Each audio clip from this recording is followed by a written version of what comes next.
안녕하십니까. 기출뽀개기 9번째 시간인가요? 물권법 하겠습니다.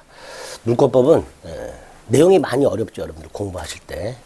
그래서 10년 동안 나왔던 기출됐던 파트와 거기서 자주 나오는 지문들 위주로 정리를 하시면 돼요. 그래서 물권법은 뭐 완전하게 준비해서 시험을 보실 생각을 하시면 1년 갖고 부족해요. 모자라요. 또 이해해서 문제를 푸는 것도 좀 많이 어렵습니다. 그 중에는 단순히 암기해서 풀어야 되는 것들이 굉장히 많아요. 직관적으로 풀어야 되는 것들이 굉장히 많습니다. 물론 이제 이해가 필요한 부분도 분명히 있긴 있지만 그거보다는 외워서 푸는 것들, 그런 것들 위주로 정리해 두시면 합격하는 데는 큰 지장이 없다라는 거. 그러니까 물권법 내용과 그걸 공부하는데 너무 스트레스 받지 마세요. 그래서 기출됐던 문제 및 파트 및 문제 그 지문 위주로 판례 같은 것도 또 마찬가지입니다. 거의 안 나오던 판례들 이런 것들이 안 나와요. 간혹 가다가 정말 어쩌다가 한번 한 20년 30년 만에 한 번씩 나오는 판례들이 있어요. 물권을 보면 이런 것들은 신경 쓰지 말자는 거죠. 우리 어쩌다가 한번 정말 잊을만 하면 나오는 거 이런 것들까지 우리가 대비할 수는 없는 거고 자주 나오는 판례 위주로 그 결론을 기억하시면 충분히 대비가 가능합니다. 자, 총론. 크게 물권 일반론과 물권 변동론으로 나눠지고요. 물권 일반론에서는 한 문제 정도가 출제가 되죠.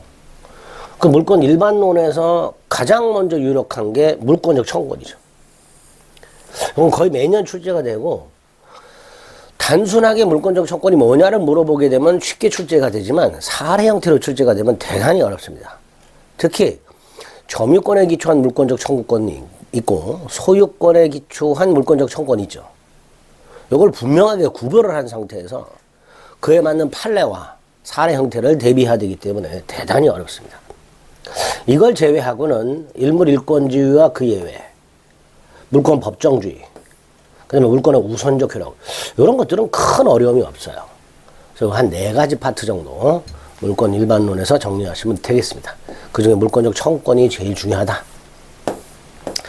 1번 물권에 관한 설명으로 틀린 것은 물권이라는 것은 현존하면서 특정되어 있고 독립한 물건을 여기서 물건이란 건 유체물 기타 관리 가능한 자연력 이게 물건이죠. 부동산, 동산 이런 것도 있겠죠. 그 물건을 독점적이고 절대적이며 직접적으로 사용수익 또는 처분하는 권리 그게 물권이죠. 자, 이렇게 물권을 물어보게 되면 물권 자체를 물어보는 게 아니라 그 안에 나오는 내용들 그 내용들이 뭐가 나오냐 주로 일물일권주의, 물권 법정주의 이런 것들이 지문으로 나옵니다. 그러니까 물권에 관한 설명이나 물건에 관한 설명이 문제로 나오게 되면 그 지문들은 정말 물권 또는 물건에 관한 걸 물어보는 게 아니라 그 안에 있는 내용들은 일물일권주의와 그 예외 그 다음에 물권 법정주의 이런 것들을 지문으로 만들게 되는 거예요. 동그라미 1번이 마찬가지죠. 동그라미 1번 토지 일부에 점유취득시효 가능한가? 가능하죠. 소유권에 대한 점유취득시효는 245조 1항이 있죠.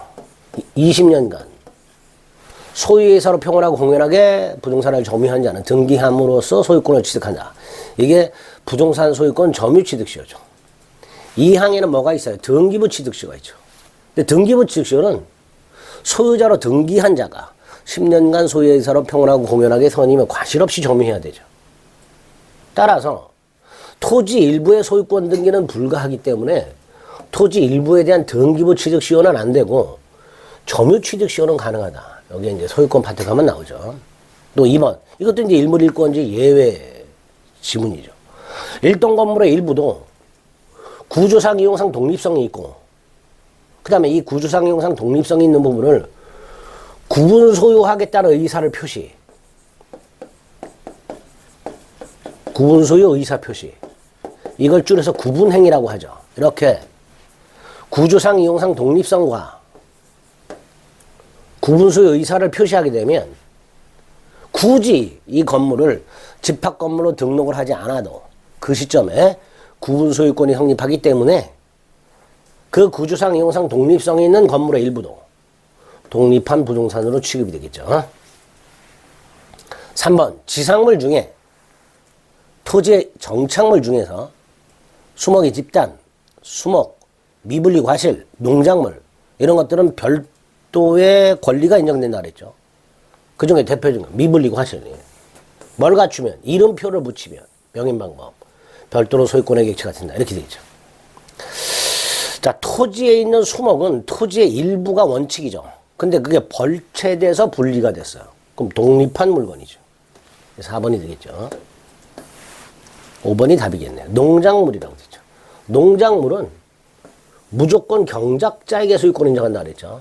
이때의 경작자는 명인 방법을 갖출 필요도 없이 소유권을 취득하죠. 단, 이 경작자로부터 농작물을 양수한 사람은 명인 방법을 갖춰야 되죠. 나눠서 기억하셔야 돼요.